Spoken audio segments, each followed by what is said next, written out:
આદેશ હું એકતાનાથ ગુરુ યોગી તુલસીનાથજી બાપુ, શ્રી શનિદેવ મંદિર, ભવનાથ તલેટી, ગિરનાર, જુનાગઢ, ગુજરાત.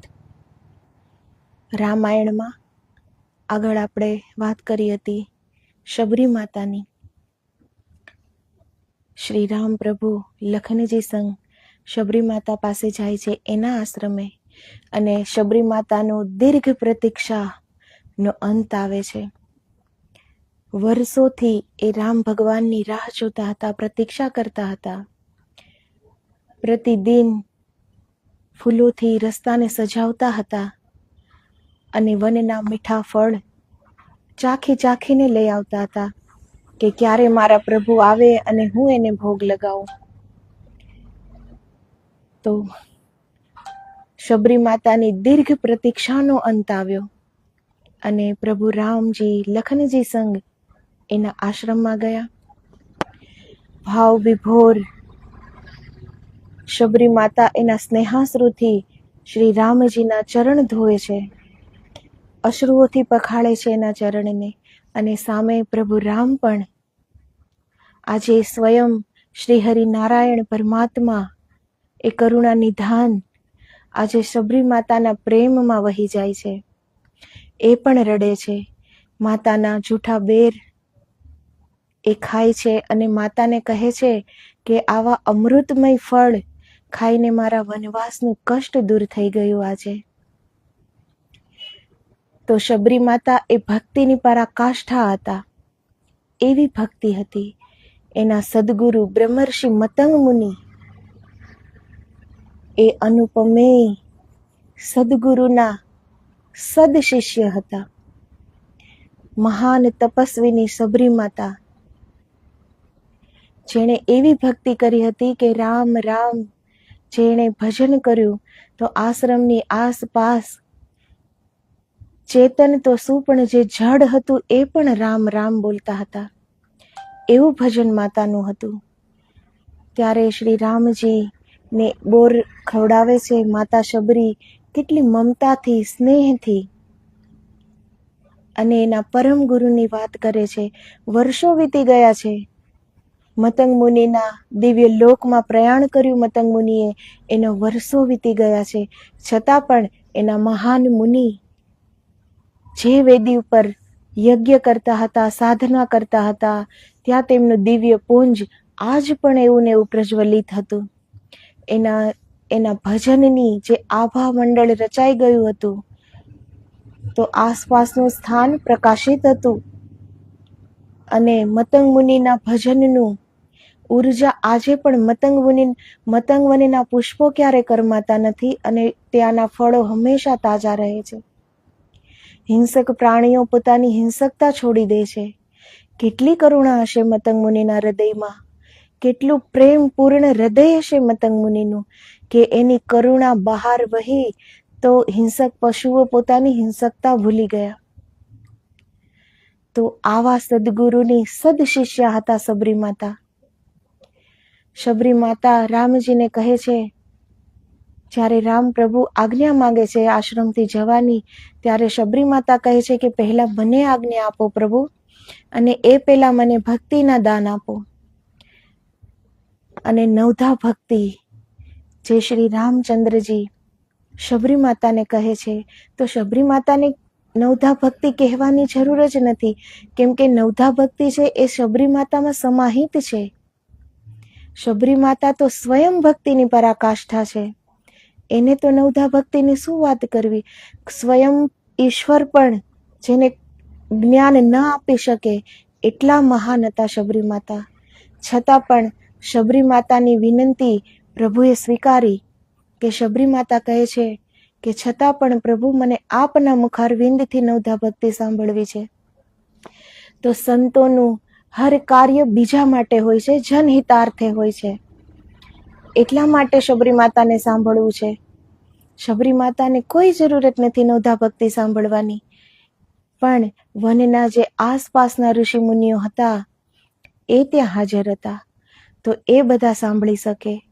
અને જ્યારે રામાયણ આ ગ્રંથ રચાણો તો આપણને પણ તો નવધા ભક્તિ આજે જાણવા મળી.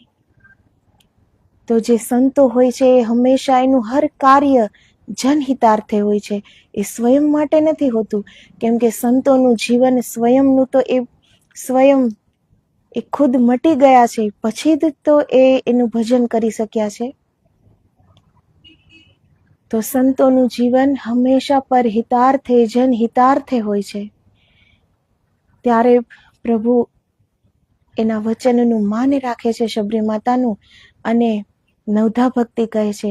એ માતાને કહેતા નથી, પરંતુ નવધા ભક્તિ વડે એ શબરી માતાની સ્તુતિ વંદના કરે છે શ્રી રામજી. તો આગળ આપણે 5 ભક્તિની વાત કરી હતી. પહેલી ભક્તિ સત્સંગ. સત્સંગનો અર્થ થાય છે સત્યનો સંગ. જ્યારે સંતોનો સંગ થઈ જાય છે જે મનુષ્યને, તો એક રાહ મળે છે ઈશ્વર તરફ જવાની, સત્ય તરફ જવાની. સત્ય ક્યાંય બહાર નથી મળતું, સત્ય આપણને આપણી અંદર જ મળે છે.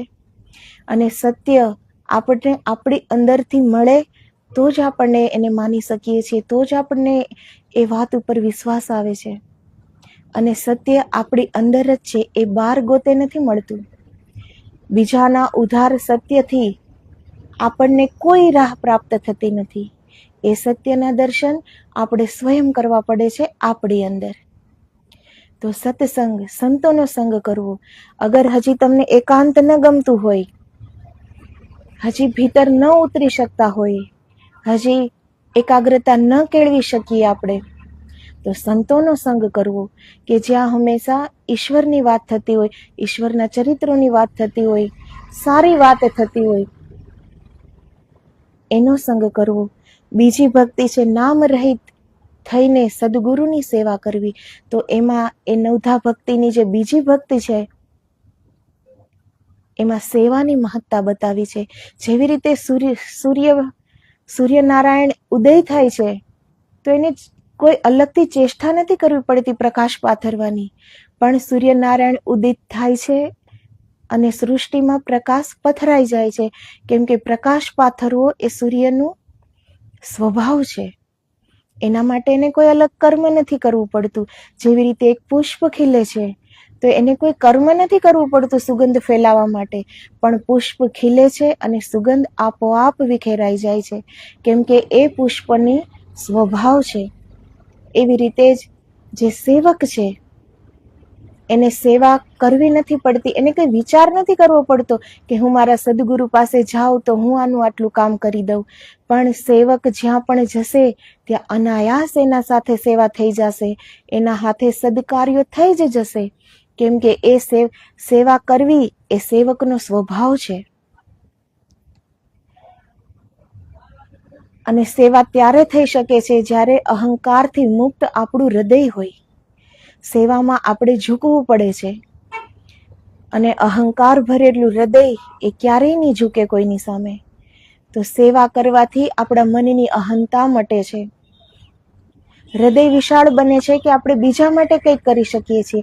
સ્વયં માટે જપ તપ પૂજા હવન યજ્ઞ તપ સાધના ઉપાસના એ કરવું સરળ છે, પણ બીજા માટે જીવવું ખુદને ભૂલાવીને, મને આ દુખે છે કે મારું સુખ આમાં છે, કે હું 2 કલાક અહીં સેવા કરું કે 2 કલાક મોબાઈલ જોઉં, શેમાં સુખ મળશે? પણ એ સેવકનો વિચાર ન હોવો જોઈએ. અશરીર, જ્યારે શરીરનું ભાન મટી જાય છે, એ જ વ્યક્તિ સેવા કરી શકે છે. અશરીરી જે થઈ જાય છે એ જ સેવા કરી શકે છે. શરીરબદ્ધ માણસ સેવા નથી કરી શકતો. શરીરબદ્ધ માણસ ખાલી પોતાને સુખ માટે જીવે છે, પોતાના સ્વાર્થ માટે જીવે છે, પોતાના આનંદ માટે જીવે છે. એને પ્રતિક્ષણ પોતાના સુખની ચિંતા હોય છે, બીજાના નહીં.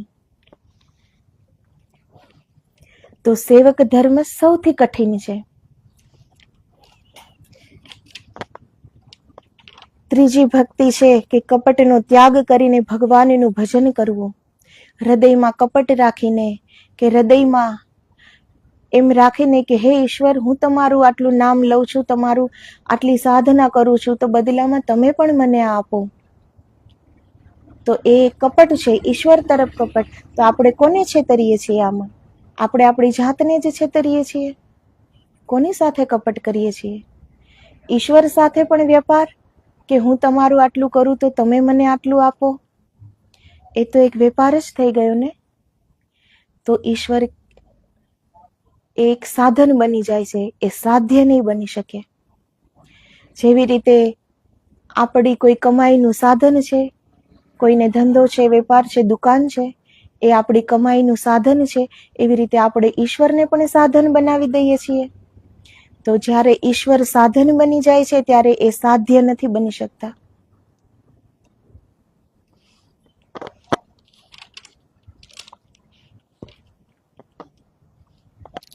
હવે આપણે 5 ભક્તિની વાત કરી હતી. હવે આપણે આગળ જોઈએ કે વિશ્વાસપૂર્વક ભગવાનનો જપ એ 5મી ભક્તિ છે. માતા, વિશ્વાસ કરવા યોગ્ય એકમાત્ર સર્વસમર્થ પ્રભુ છે. પ્રભુ પર વિશ્વાસ જો કોઈ બીજી જરૂરત માટે રાખીશું તો એ સાધ્ય ન રહીને સાધન બની જાય છે. જ્યારે પરમાત્મા સાધ્ય ન રહીને સાધન બની જાય ત્યારે પરમાત્મા દૂર થઈ જાય. દ્રઢ વિશ્વાસ કે સચરાચરમાં એક જ પ્રભુ વિભિન્ન રૂપ ધરીને રહે, પ્રભુ સિવાય કાંઈ ન આ સંસારમાં. શ્વાસ પ્રતિ શ્વાસ રટે અહર્નિશ પ્રભુનું નામ, એકાગ્ર ચિત્ત થઈ જપે જાપ પ્રભુના, નિજાનંદમાં રહે મગન, એ નામ જપ નામીની ઓળખાણ કરાવી દે. તો આપણે જે નામ લઈએ છીએ, જે સદગુરુએ આપણને જે મંત્ર આપ્યો છે, જે નામ આપ્યું છે, પૂરી જિંદગી લોકો એમ સમજે છે કંઈ પણ દુઃખ આવ્યું આપણે ગુરુ પાસે દોડી જઈએ છીએ. ગુરુ પાસે પણ અને ઈશ્વર પાસે પણ આપણી માંગ ઊભી રહે છે. સદગુરુ આપણને નામ આપે છે, એનાથી વિશેષ શું જોઈએ બીજું? એ નામને આપણે ક્યાં પહોંચાડી શકીએ છીએ? એ નામ જ તો નામીને ઓળખાવે છે, પણ એમાં આપણો અભ્યાસ જોઈએ, એમાં આપણું પરિશ્રમ જોઈએ. માણસ 3 કલાક પિક્ચર જોઈ શકે છે, માણસ 5 કલાક મોબાઈલ જોઈ શકે છે, પણ 5 મિનિટ ઈશ્વરને નહીં આપી શકે. પણ ઈશ્વર પાસેથી માંગ તો કેવડી મોટી છે. તો ઈશ્વર એ કઈ આપણા નોકર છે કે આપણે એની પાસે માંગ્યા જ કરીએ છીએ? સારું કંઈ આપણા જીવનમાં થાય છે તો આપણે કહીએ છીએ કે આ અમારા પુણ્યનો પ્રતાપ છે, અને જ્યારે ખરાબ થાય છે ત્યારે આપણે ઈશ્વરને દોષ આપીએ છીએ કે તું અમને દુઃખ આપે છે. તો ઈશ્વર આપણને સુખ કે દુઃખ કંઈ જ નથી આપતા. ઈશ્વરે આપણને જીવન આપ્યું છે, ઈશ્વરે આપણને મનુષ્ય જન્મ આપ્યો છે, ઈશ્વરે આપણી દરેક ઇન્દ્રિયો સુવ્યવસ્થિત આપી છે, ઈશ્વરે આપણને બુદ્ધિ આપી છે. આપણે શું કરવું, શું ન કરવું, શું સાચું છે, શું ખોટું છે, એની સજાગતા આપણને રહે માટે ચિત્ત આપ્યું છે. આપણે એનો સદુપયોગ નથી કરી શકતા. પ્રતિપલ આપણે જ આપણો કર્મ આપણે જ લખીએ છીએ. ઈશ્વર પાસે એ નવરાશ નથી કે આપણા કર્મનો હિસાબ કિતાબ એ રાખે હર પલનો. આપણું કર્મ આપણે જ ઊભું કરીએ છીએ, અને દોષ કોને આપીએ છીએ? દોષ આપીએ છીએ ઈશ્વરને.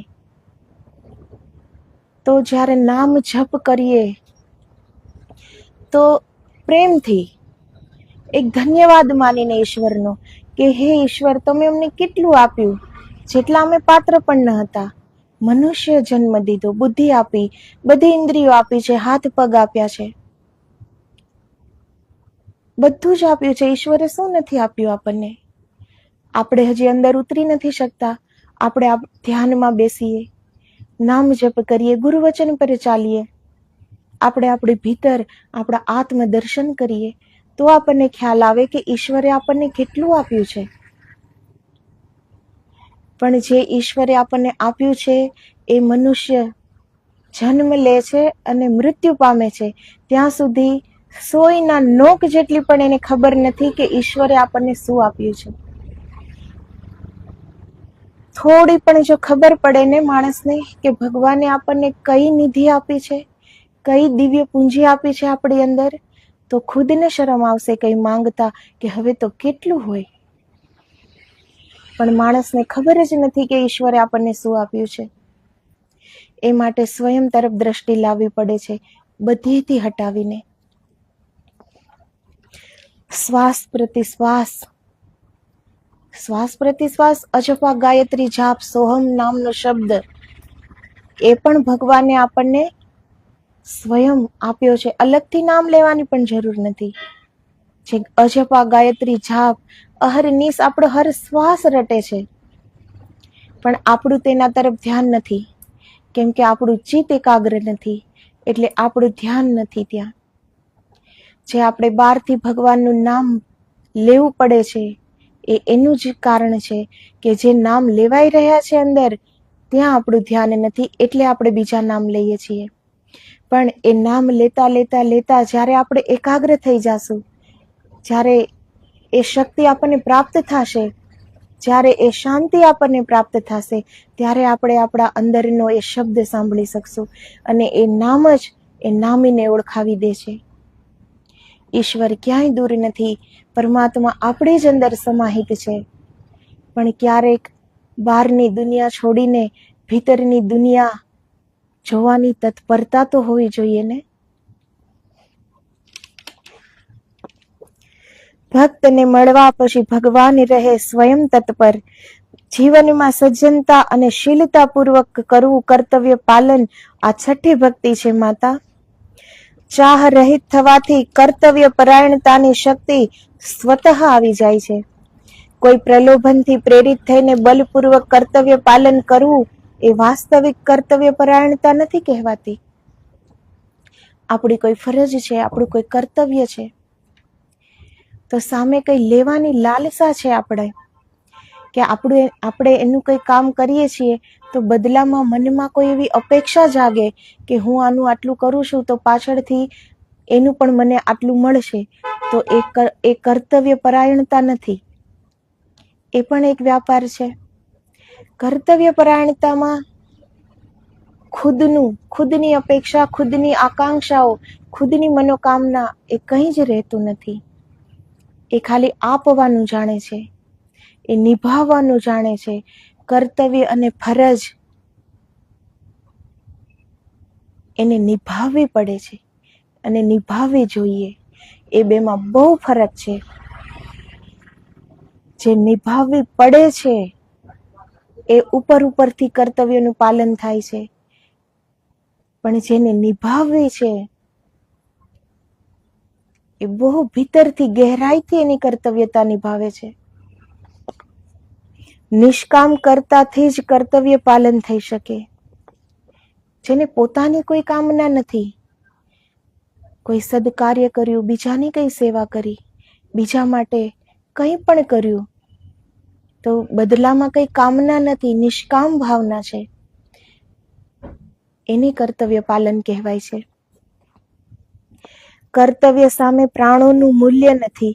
કર્તવ્ય પાલન માટે પ્રસન્નતાપૂર્વક પ્રાણોનો પણ જો કરવો પડે ત્યાગ, તો એ ઝીઝક ન રહે જરીએ મનમાં.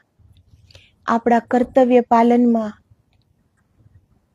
કદાચ પ્રાણ પણ દેવો પડે તો પણ ઝીઝક ન કરવી જોઈએ. ત્યારે એને નિભાવી શકાય છે.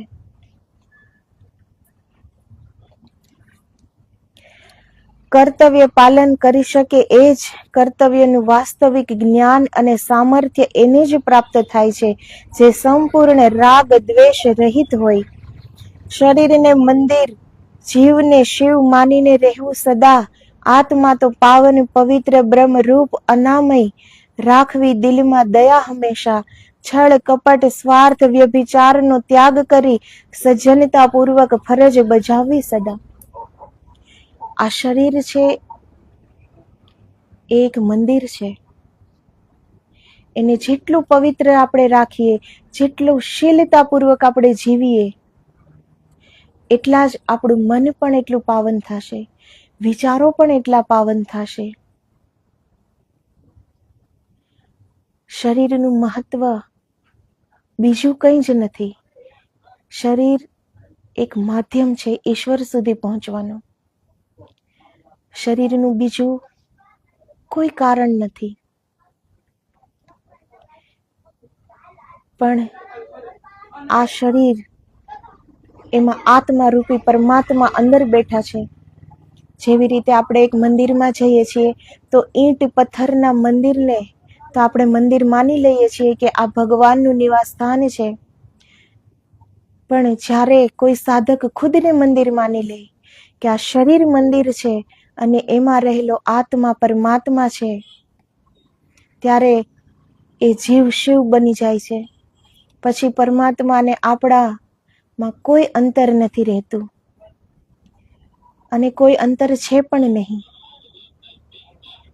આપણા અને પરમાત્મા વચ્ચે આપણા જ મનના દોષો, આપણા જ વિકારો, આપણા જ ઈર્ષા, દ્વેષ, આપણો સ્વાર્થ, એના જ પડદા છે ને. નહીતર પરમાત્મા અને આપણી વચ્ચે તો ક્યાં એટલી જગ્યા છે કે આપણને એના દર્શન ન થાય? પરમાત્મા તો આપણી જ અંદર છે.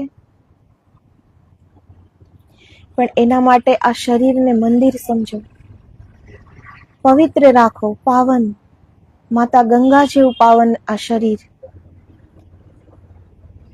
પવિત્રતામાં જ પરમાત્માનું નિવાસ સ્થાન હોય છે. સંતોના જીવન જો વગર કારણે એ કોઈને દ્રષ્ટિ પણ આપતા નથી, વગર કારણે એ કોઈને અડતા પણ નથી, એમાં પણ એક દોષ લાગે છે.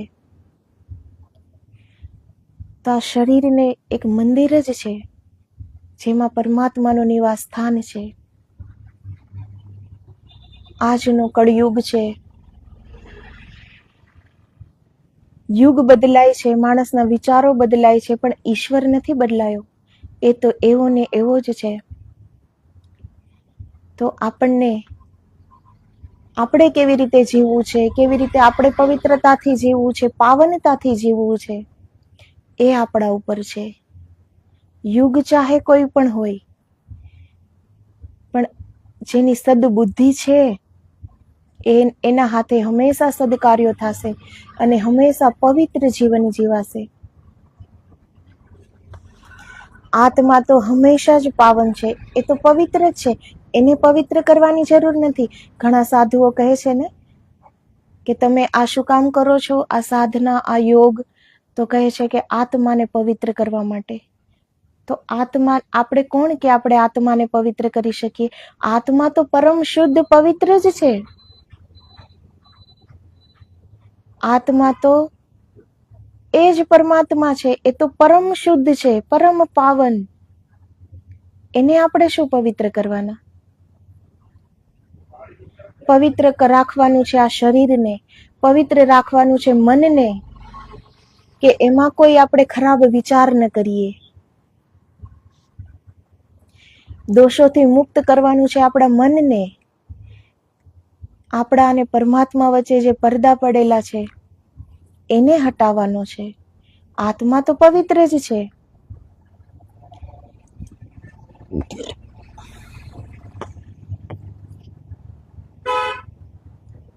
તો બધા દોષોને દૂર કરીને, દિલમાં દયા રાખીને જો જીવનને જીવવામાં આવે તો ઘણું બધું પ્રાપ્ત થાય છે.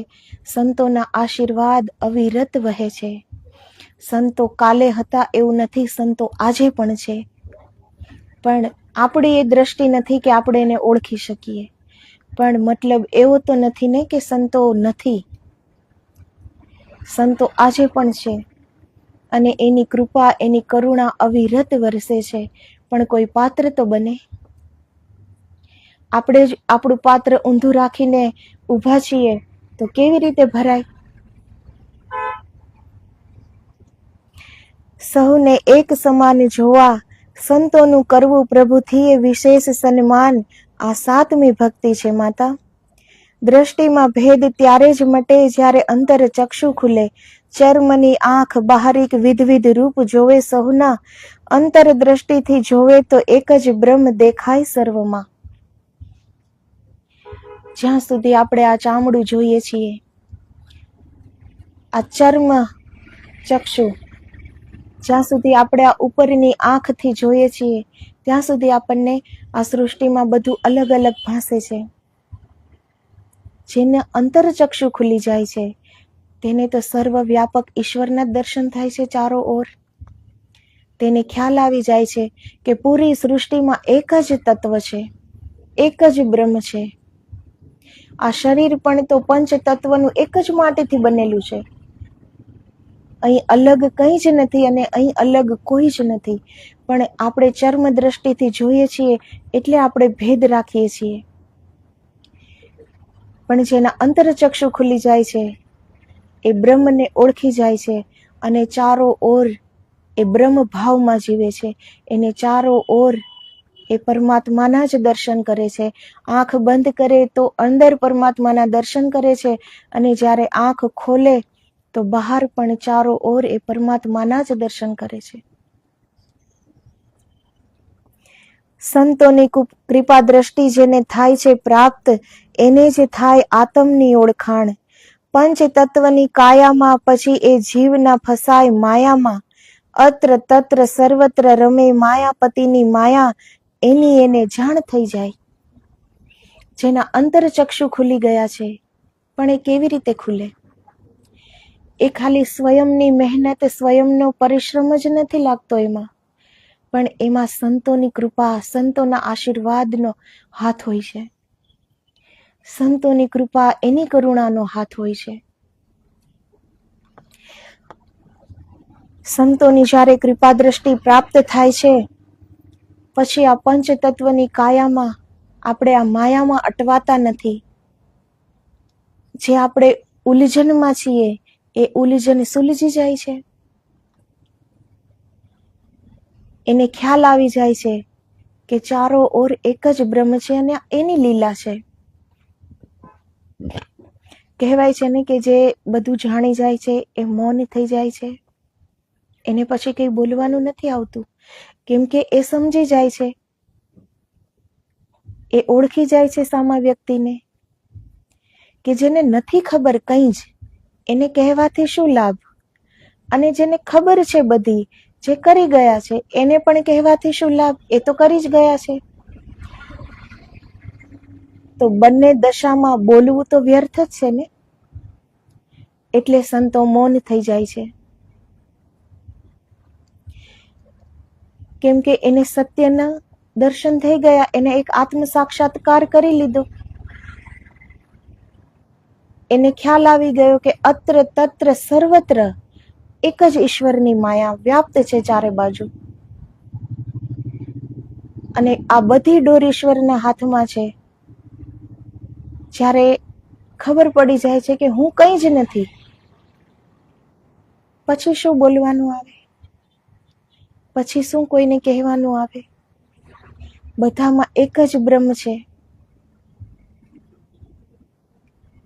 કોઈ વિરલ આત્મા જાગી જાય છે અને જોઈ લે છે અને મૌન થઈ જાય છે. અને બીજા બધા આ ચર્મની આંખથી બસ બહારના દ્રશ્યો જોઈને રાજી થાય છે. બહાર શું જોવાનું છે? બહાર ખાલી ભટકાવ છે અને ભીતર ધ્યાન છે, ભીતર પરમાત્મા છે, ભીતર આપણી ચેતના છે. જેટલું બહાર છે એટલું જ આપણી અંદર છે. પણ અંદરની યાત્રા કોઈ વિરલા કરે છે. અહીં બધા બહિર્મુખી છે. બહારની યાત્રા કરવામાં જ બધાને રસ છે. એટલે એ ચૂકી જાય છે. ક્યાંય જવાનું નથી. આપણે આપણી જ અંદર ઉતરવાનું છે. ઈશ્વર ક્યાંય બહાર નથી બેઠા, ઈશ્વર આપણી જ અંદર બેઠા છે. તો જ્યારે જીવન એવું થઈ જાય, સારા વિચારો, સદકાર્ય, ત્યારે સંતોની કૃપા અનાયાસ પ્રાપ્ત થવા માંડે છે. કૃપા, આશીર્વાદ એ કોઈ માંગવાથી નથી મળતો, એ અનાયાસ મળી જાય છે. જે સંતોની કૃપા વહે છે, જે એની કરુણા વહે છે, એ આપણી અંદર એ ઉર્જા સમાહિત થઈ જાય છે. જ્યારે આપણી રહેણી એવી હોય. સંતોની કૃપા એની કરુણા થાય ત્યારે ભેદ મટે કાયાના, બ્રહ્મરૂપ ભાસે ત્યારે સંપૂર્ણ જગત, એક જ બ્રહ્મના દર્શન કરે સહુમાં, એટલે જ ઈશ્વરથી દુર્લભ છે સંતોના દર્શન. તો એ પરમાત્મા કેવી રીતે પ્રાપ્ત થાય છે? સદગુરુની કૃપાથી. એટલે તો ગુરુનું સ્થાન ઈશ્વરથી ઊંચું છે. ઈશ્વર કોણે જોયા છે? અને જેણે જોયા છે, જેણે એના આત્મ સાક્ષાત્કાર કરી લીધા છે, એ એના સદગુરુની કૃપાથી કર્યા છે. નહીતર કોણે જોયા છે ઈશ્વરને? તો સંતોના દર્શન એ દુર્લભ છે. સદગુરુની કૃપા એનાથી એ દુર્લભ છે. ઈશ્વરની ખોજ કરો તો ઈશ્વર મળીએ જાય છે, કેમ કે એ આપણી જ અંદર છે. પણ સુસંત સદગુરુ નથી મળતા, એના દર્શન દુર્લભ છે. એટલે જ ઈશ્વરથી એ દુર્લભ છે સંતોના દર્શન. ભક્તથી જ ઓળખાય ભગવાન નહીં, એટલે જ ભગવાનથી મોટો ભક્ત ગણાય. સન્માન એના અદકેરા કરાય, સંતોના આશીર્વાદથી ભવ તરાય. બિના સંત કૃપા ભેદ મટે નહીં, ના થાય દર્શન આત્મના. સંતોની કૃપા વગર ભેદ દ્રષ્ટિ નથી જાતી, કેમ કે સંતોની કૃપા વગર અંતરચક્ષુ નથી ખુલતા. સંતોની કૃપા વગર આ રાહ પર જવાતું જ નથી. એ સદગુરુની કૃપા, એની કરુણા હોય તો જ આપણે આપણી ભીતર જઈ શકીએ છીએ. સદગુરુની આંગળી થામીને, એનું ચરણ પકડીને, એના શરણનો વિશ્વાસ રાખીને ત્યારે જ આપણે ભીતર ઉતરી શકીએ છીએ. તો સંતોના સન્માન તો ઈશ્વરથી અદકેરા કરવા જોઈએ. ઈશ્વર પ્રાપ્તિ તો સહજ છે, પણ સંત પ્રાપ્તિ દુર્લભ છે. ધર્મપૂર્વક જે લાભ મળે એમાં જ સંતોષ માની લેવો, અને સપને પણ ના જોવા પર દોષ કોઈના, એ 8મી ભક્તિ ગણાય. તો પ્રભુ શ્રી રામજી શબરી માતાને આ 8મી ભક્તિ કહે છે કે આપણી નીતિથી, નિષ્ઠાથી, ધર્મપૂર્વક જે પણ આપણે કમાઈ કરી છે એમાં આપણને સંતોષ હોવો જોઈએ. જો સંતોષ નથી તો નીતિ અને નિષ્ઠા બંને ચાલી જશે, ખબર પણ નહીં પડે. જાજુ સંચિત કરવાની એષણામાં એ ધર્મ, એ નીતિ, એ નિષ્ઠા એ ક્યાંય ખોવાઈ જાય છે.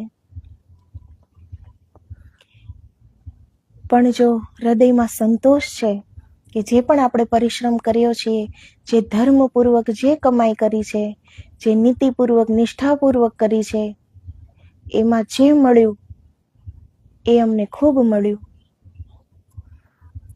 એવો જે સંતોષી જીવ છે એના હાથે ક્યારેય કોઈ ગલત કામ નહીં થાય. પરદોષ દર્શનનો ત્યાગ કર્યા વગર નિર્દોષતાના સામ્રાજ્યમાં પ્રવેશ ન થઈ શકે ક્યારેય. પારકા દોષ, પરદોષ આપણને તરત દેખાય છે ને. આપણે અંદર 17 દોષ હોય અને સામેવાળાનો એક દોષ હોય તોય આપણને સામેવાળાનો દોષ દેખાઈ જશે, અને પૂરી જિંદગી જતી રહે તો પણ આપણો દોષ આપણને નહીં દેખાય. એ માટે નિર્મળ હૃદય જોઈએ.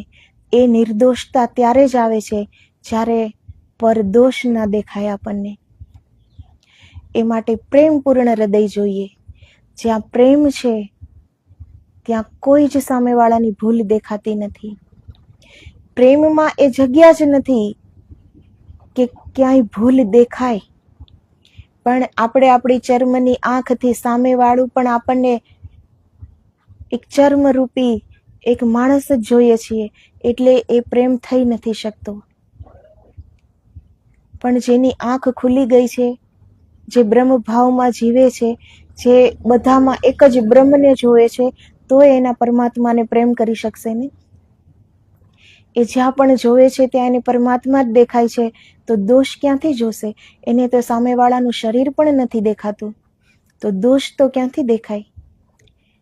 તો એ નિર્દોષતા, એ નિર્મળતા, એ પવિત્રતા એ હૃદયમાં હોવી જોઈએ. દોષ જોવો એ ખોટું નથી, પણ એ દોષ આપણે આપણા જોઈએ તો બરાબર છે. આપણે આપણા દોષ જોઈએ અને આપણે સુધરવાની કોશિશ કરીએ, આપણે આપણા દોષો મટાવવાની કોશિશ કરીએ, તો આપણું જીવન ઉત્તરો ઉત્તર પ્રભુને પ્રિય થતું જશે. બીજાની જિંદગી જોવામાં ને જોવામાં આપણે સ્વયં સુધી ક્યારેય આવી નથી શકતા. આવી જાય છે મૃત્યુ, ત્યાં સુધી તો મૃત્યુ આવી જાય છે અને આપણને સ્વયંને જોઈ નથી શકતા. બીજા શું કહેશે, બીજાને કેવું લાગશે, બીજાના આ દોષ છે, બીજાએ આમ ન કહેવું જોઈએ, બીજાએ આમ ન કરવું જોઈએ. તો આપણું જીવન પણ બીજાના આધારિત, બીજા સારું કહે તો સુખ થાય, બીજા ખરાબ કહે તો દુઃખ થાય. આપણા સુખ દુઃખ પણ બીજાને આધારિત. એ વ્યક્તિ ક્યારે ભીતર ઉતરી શકે? જેની દ્રષ્ટિ સ્વયં સુધી આવતી જ નથી. તો પરદોષ દર્શનનો ત્યાગ કર્યા વગર નિર્દોષતાના સામ્રાજ્યમાં પ્રવેશ ન થઈ શકે ક્યારેય. પરદોષ દર્શનનું ભયંકર પરિણામ એ છે કે દોષદર્શી સ્વયંના દોષથી વ્યથિત ન થાય ક્યારેય. બીજાના દોષ જોવામાં જ ખુદના દોષો જોવાનું ભૂલી જાય છે માનવ. બીજાના દોષો જોવામાં અને જોવામાં ખુદના દોષો જોવાનું ભૂલી જાય છે માનવ. અને એનું કેવું દુષ્પરિણામ આવે છે કે આપણે આપણા દોષોને સુધારી નથી શકતા. મોટામાં મોટો દોષી નિર્દોષ થઈ શકે, પરંતુ પરદોષદર્શી નિર્દોષ થવું અસંભવ થઈ જાય છે. કોઈ બીજા દોષ હોય તો એમાંથી નિર્દોષ છૂટી શકે, થઈ શકે, પણ જે પરદોષ દર્શનનું જે આદિ થઈ ગયું એમાંથી ક્યારેય નહીં છૂટી શકે. એની એ દ્રષ્ટિ જે થઈ ગઈ, અને જેની આંખમાં દોષ છે એ જ આંખ બીજાના દોષ જોઈ શકે છે.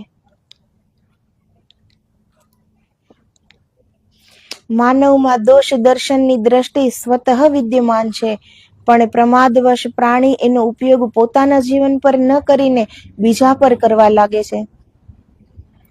એનું દુષ્પરિણામ કે માનવ પોતાના દોષ જોવાથી વંચિત રહી જાય છે અને ખુદ દોષી બની જાય છે.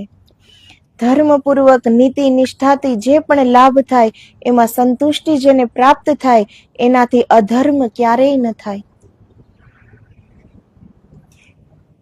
જે માણસ બીજાના દોષો જોવે છે એ પોતાના દોષો જોવાથી વંચિત થઈ જાય છે. તો બીજાનો કોઈ દોષ છે અને આપણે એને કહીએ કે ભાઈ તારો આ દોષ છે, તો એ સામેવાળો તો કદાચ એની ભૂલને સુધારી લે, પણ આપણે આપણો દોષ નથી જોઈ શકતા, તો આપણા દોષ આપણે ક્યારેય નહીં સુધારી શકીએ. તો આપણે તો દોષીને દોષી જ રહી જશું.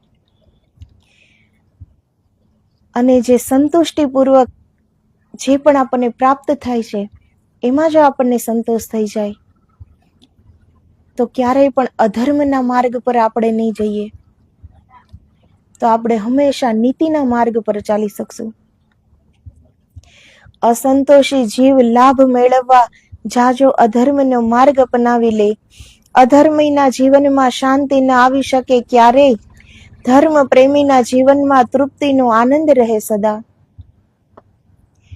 જે ખોટું કરે છે, ખરાબ કરે છે, અધર્મ કરે છે, કદાચ એની કમાઈ જાજી થઈ જાય, પરંતુ મનની શાંતિ એને ક્યારેય નહીં મળે. હૃદયની શાંતિ ક્યારેય નહીં મળે. આપણાથી કોઈ પાપ થાય છે, કોઈ દોષ થાય છે, એ આપણે બીજાથી તો છુપાવી લેશું, પણ ખુદથી તો નહીં છુપાવી શકીએ ને. તો ખુદને તો જાણ જ છે કે આપણાથી શું થયું છે.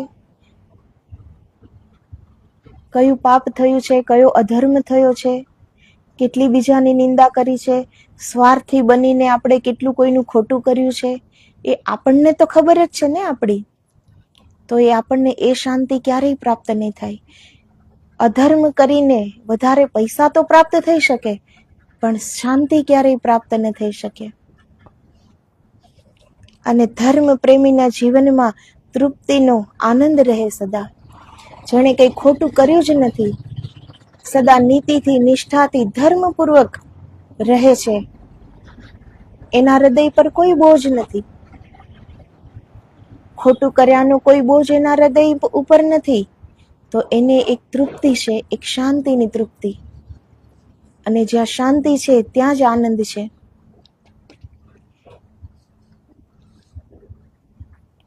જાજા લાભનો લોભ ના હોય જેને, એ નીતિથી જીવન શાંતિમાં વિતાવે સદા. સ્વયંના પરિશ્રમથી જે પ્રાપ્ત એને એ જ હોય પર્યાપ્ત. જેને એ સંતોષી જીવ સુખી રહે સદા જગમાં. જે સ્વયંના પરિશ્રમથી જે પ્રાપ્ત કર્યું છે એ જ આપણને પર્યાપ્ત થઈ જાય કે બસ જેટલું મળ્યું એટલું ઘણું મળ્યું. તો અધર્મ નહીં થાય, હૃદય પર કંઈ ખોટું કર્યાનો બોજ પણ નહીં રહે. તો આપણે નીતિથી, નિષ્ઠાથી આપણે આપણી કમાઈ કરી શકશું. એ કમાઈ કુટુંબ પરિવાર ચલાવવા માટે એ કમાઈ ધનની હોય કે એ કમાઈ ઈશ્વર નામની હોય,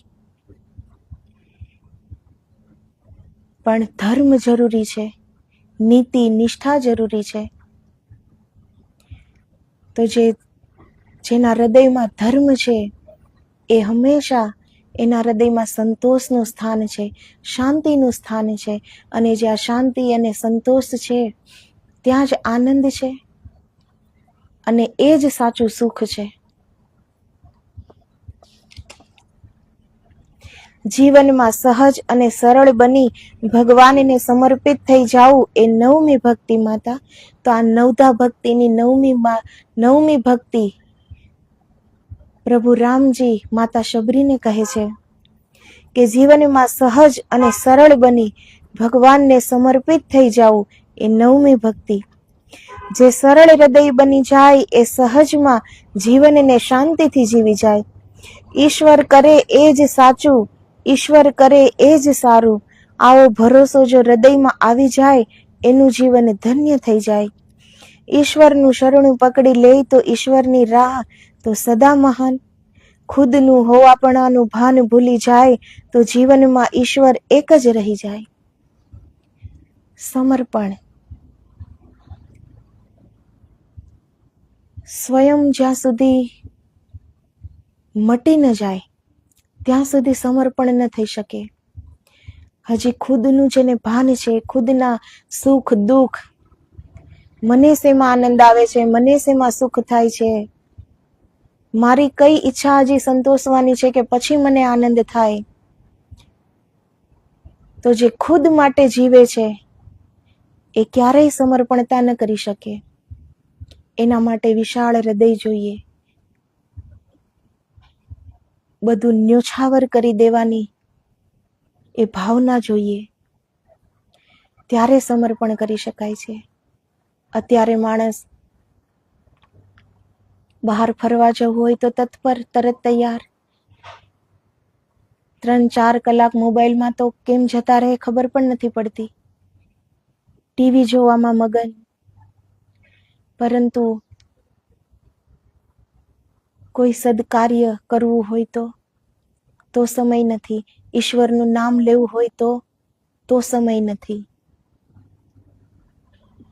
તો આ આપણા બહાના છે બધા કે સમય નથી.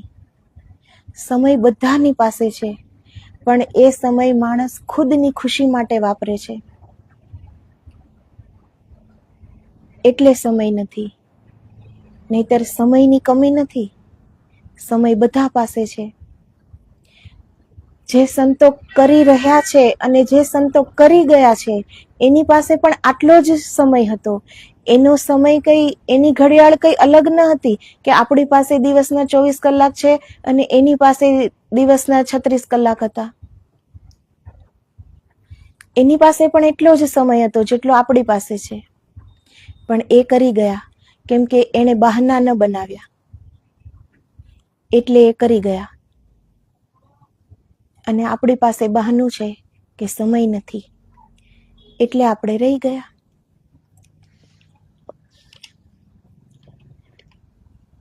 જેને ઈશ્વર કબૂલ છે, જે ઈશ્વરને માને છે, તો પછી જે પણ થાય છે એ પણ એને સ્વીકાર હોય છે.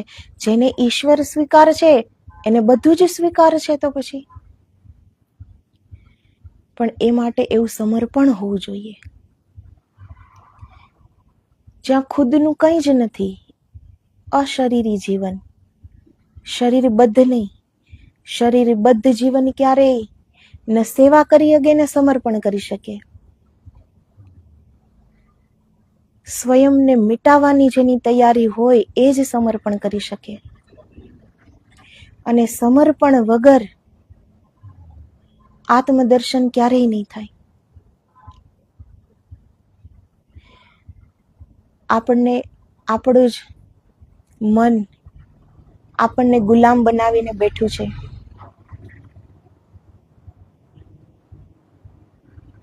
બીજા તો આપણને શું રોકવાના છે? આમાં આપણે જ આપણને રોકીને બેઠા છીએ.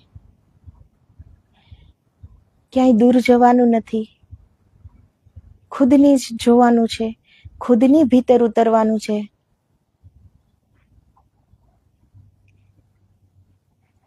તો આ માર્ગમાં કોઈ બીજા આપણને નથી રોકતા, આપણે જ આપણને સ્વયંને રોકીને બેઠા છીએ.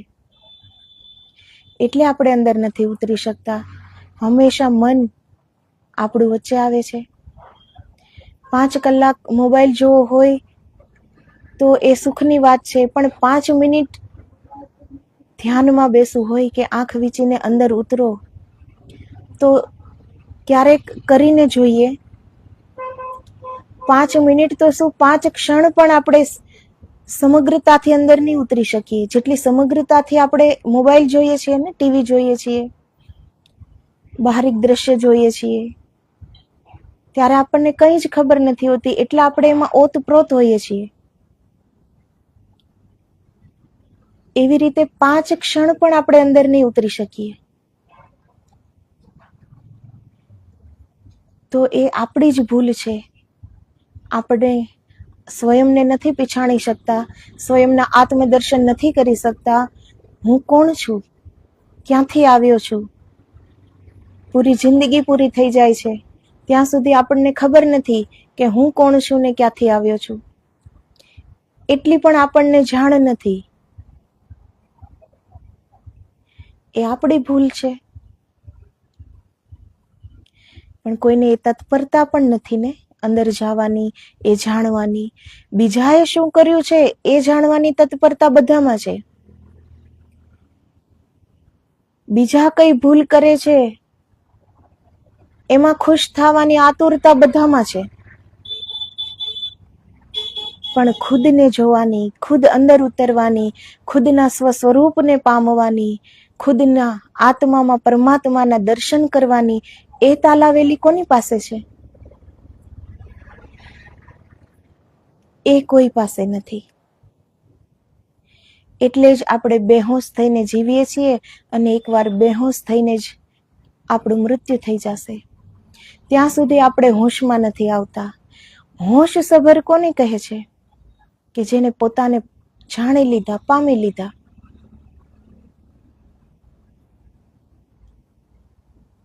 જેણે આત્મદર્શન કરી લીધા, પોતાના સ્વસ્વરૂપને ઓળખી લીધું, ક્યાંથી આવ્યા છીએ આપણે એ જાણી લીધું. એને હોશ સભર જિંદગી કહેવાય છે.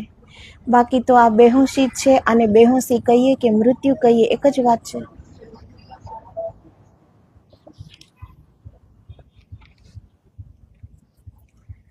ઈશ્વરનું શરણું પકડી લે તો ઈશ્વરની રાહ તો સદા મહાન. ખુદનું હોવાપણાનું ભાન ભૂલી જાય તો જીવનમાં ઈશ્વર એક જ રહી જાય. આપણા હુંપણાનું ભાન આપણે જ્યારે વિસરી જઈએ ત્યારે અંદર એક જ પરમાત્મા રહી જાય છે. પછી કંઈ નથી બચતું.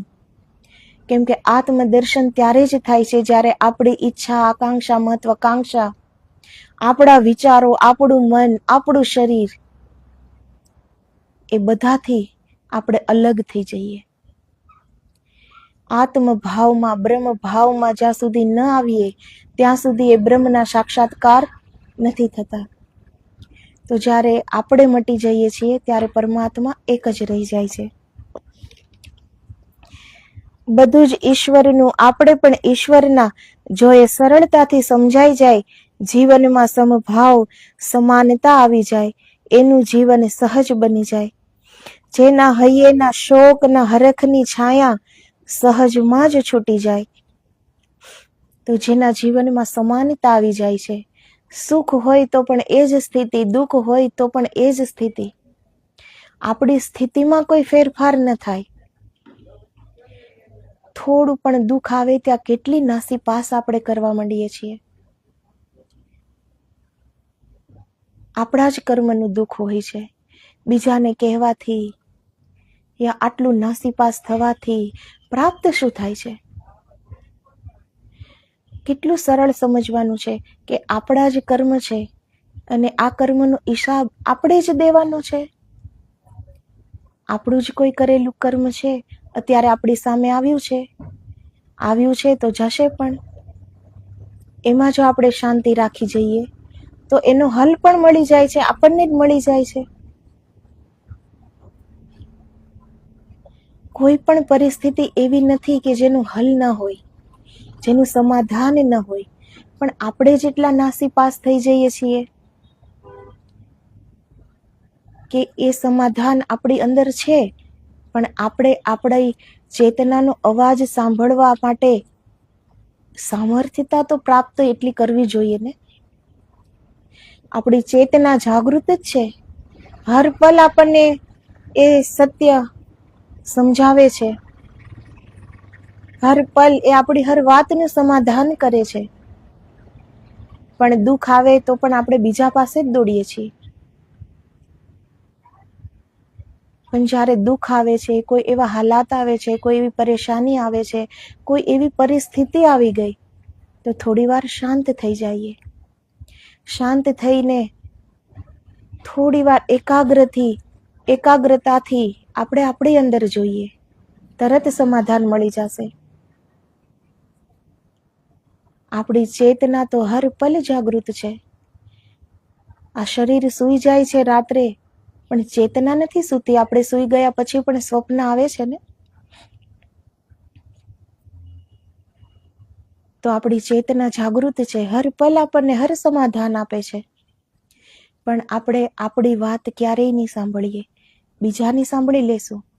કોઈ પણ ખરાબ પરિસ્થિતિ આવી તો આપણે બીજા 5, 10, 15 માણસને પૂછી લેશું અને એ પોતપોતાની બુદ્ધિ પ્રમાણે આપણને અલગ અલગ જે સમાધાન બતાવશે એ આપણે કરીશું.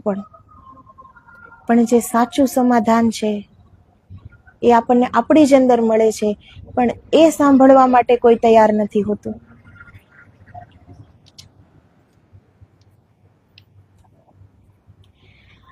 જેના હૈયેના શોકના હરખની છાયા સહજમાં જ છૂટી જાય, એને સંસારની માયા. સંસાર રૂપી આવરણથી ઉપર ઉઠી જાય, માયા મટે ત્યારે જ માયાપતિની ઓળખાણ થઈ જાય. તો ઈશ્વર, આ એની જ માયા છે પૂરી સૃષ્ટિ. તો એ માયાપતિની ઓળખાણ અગર કરવી હોય તો આપણે આ માયાથી ઉપર ઉઠવું પડે છે. પણ આ જ માયામાં આપણે જીવન પર્યંત આમાં જ આપણે ફસાયેલા રહીએ છીએ, આમાં જ આપણે ઉલઝાયેલા રહીએ છીએ. આશ્ચર્યની વાત એ છે કે એમાંથી આપણે સુલઝવાની કોશિશ પણ નથી કરતા.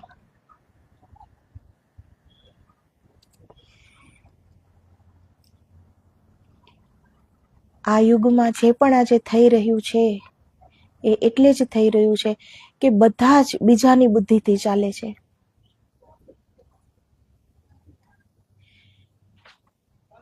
અગર એકની જ બુદ્ધિથી બધું જ થવાનું હોત તો ઈશ્વર એકને જ બુદ્ધિ આપત ને, કે એ જે કરે એમ પાછળ બીજા બધા જ કરી લે. બધાને ઈશ્વરે કેમ અલગ અલગ બુદ્ધિ આપી છે? તો ક્યારેક આપણે આપણી બુદ્ધિનો પણ ઉપયોગ કરીએ. આપણી બુદ્ધિ પણ આપણને સાચું સમાધાન બતાવશે. આપણી ચેતના તો હંમેશા સત્ય સમાધાન બતાવશે. આપણી અંતરાત્માનો અવાજ એને સાંભળવાની કોશિશ કરીએ ક્યારેક. એ તો સહી રાહ, સહી દિશામાં દોરી જશે. બીજા તો બીજાની બુદ્ધિ પ્રમાણે જ આપણને કહેશે ને બધું.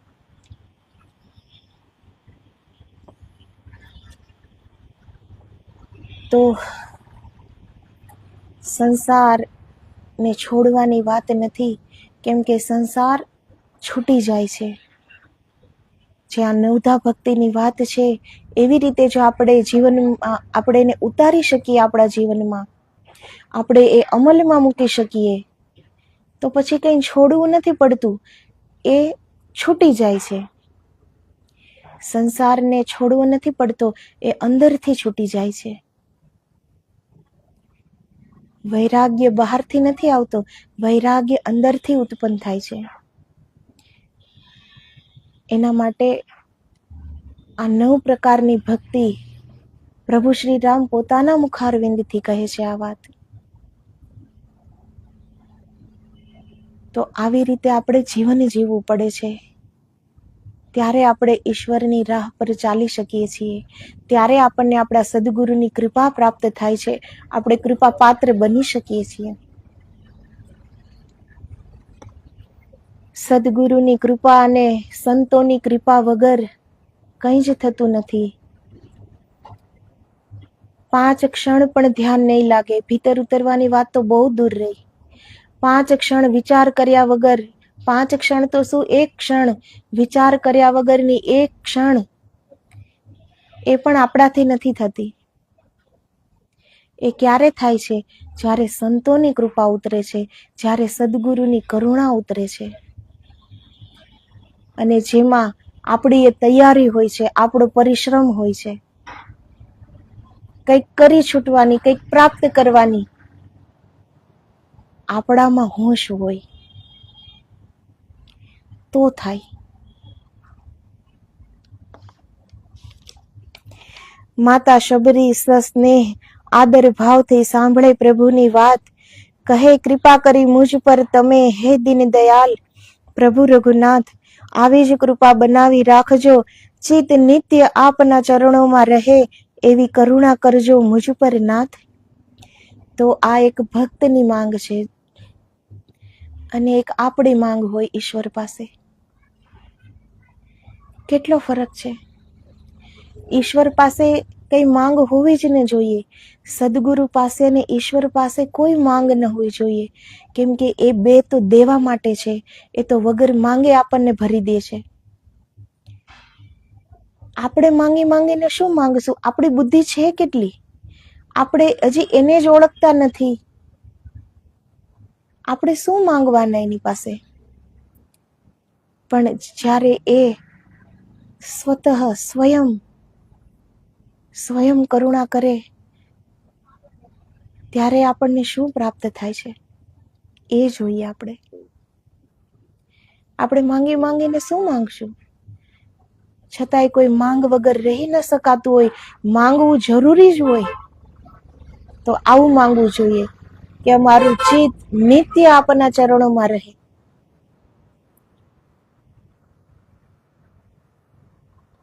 આ એક ભક્તની માંગ છે.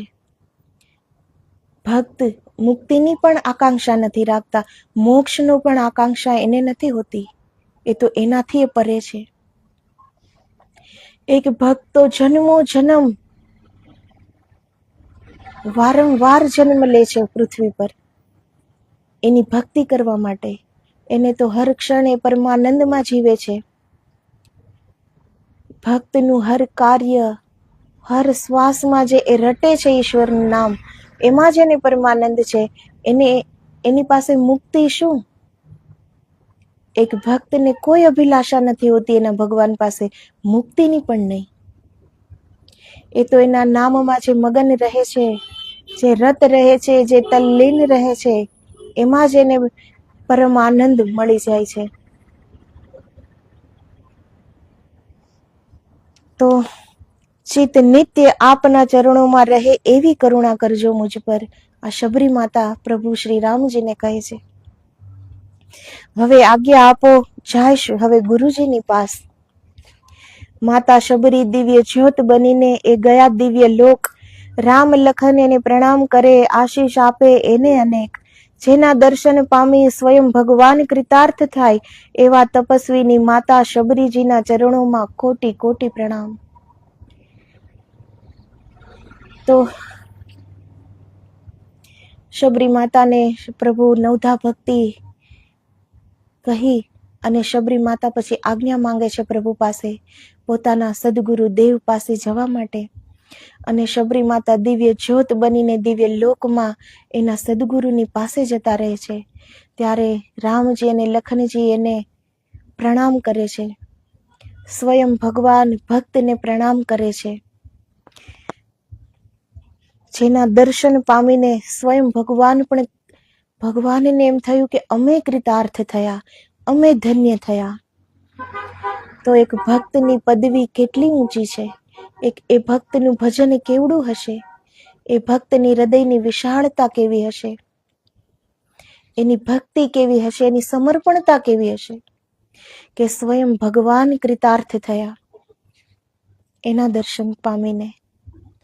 ઈશ્વરના દર્શન પામીને તો ભક્ત કૃતાર્થ થાય જ છે, પરંતુ એક ભક્તના દર્શનથી ભગવાન કૃતાર્થ થઈ ગયા જ. તો આવા શબરી માતા હતા, આટલા મહાન. ત્યારે જ તો એને સદગુરુદેવ મતંગ મુનિ જેવા સદગુરુ પ્રાપ્ત થયા. જે પાત્ર હોય છે એને સુપાત્ર સંત મળી જ જાય છે. એ માટે આપણે હંમેશા કોશિશ કરીએ સારા જીવન જીવવાની, પાત્ર બનવાની. જે પાત્ર બની જાય છે એની માટે સુપાત્ર તૈયાર જ હોય છે. આપણી એ દ્રષ્ટિ ખુલ્લી નથી, સંતોની દ્રષ્ટિ ખુલી ગઈ છે. તો એને ખ્યાલ જ છે કયું પાત્ર ક્યાં છે. તો જીવનમાં જે બાહરિક આપણે જે જીવન જીવીએ છીએ એ વિશે આપણે આપણી ફરજ નિભાવીએ, પ્રેમથી રહીએ. પણ એક ફરજ આ પણ છે કે જેના માટે આપણને મનુષ્ય અવતાર મળ્યો છે, મનુષ્યનો જન્મ મળ્યો છે. તો આ પણ તો ઈશ્વરે કરુણા કરી છે, ત્યારે જ તો મનુષ્ય જીવન મળ્યું. તો એને સાર્થક કરવાની એ પણ આપણી પહેલી ફરજ છે. તો સાંસારિક બીજી બધી ફરજો પૂરી કરતા કરતા કરતા આપણે આપણી જે વાસ્તવિક ફરજ છે એનાથી વંચિત ન રહી જઈએ એવું આપણે બધા જીવીએ. તો જય સિયારામ, જય ગુરુદેવ, આદેશ આદેશ, જય ગિરનારી.